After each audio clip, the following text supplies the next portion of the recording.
A new face now makes plans to go to Washington, D.C., where he will represent the Quad Cities. And it'll be another term on Capitol Hill to serve the Quad Cities for a familiar face. Your local election headquarters caught up with both of them after their election wins. Former TV meteorologist Eric Sorensen won a highly competitive race for the Illinois 17th Congressional District. He will head to Washington, D.C. now as a freshman congressman in January. He defeated Esther Joy King in a close contest not called until the early hours this morning.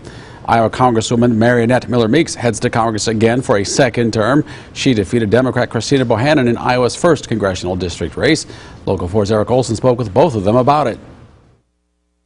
Members of Congress run for election every 2 years. It means you get the job and you're practically auditioning to keep it right from the minute your term starts. Eric Sorensen told me he got about 2 hours of sleep after his campaign party that lasted well past midnight waiting for the final results.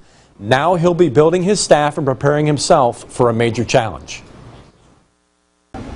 It's taking the torch from Congresswoman Bustos, who really exemplified how to run constituent services. She was masterful at that. And it wasn't just her, it was the team, right? To be able to say that we're going to have the team here in place so that when people need an answer to a question or they need a solution to a problem, they're going to get it. Mariannette Miller Meeks celebrated her win at a party at the Rhythm City Casino. Miller is proud of going from winning by just 6 votes to winning by about 20,000.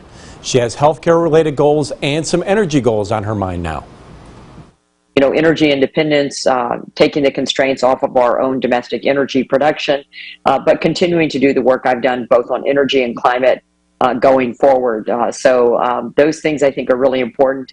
When I talked to Miller Meeks, she was getting ready to return to Washington for the end of this current Congress. Sorensen, meanwhile, is setting up his team and planning his move to Washington in January.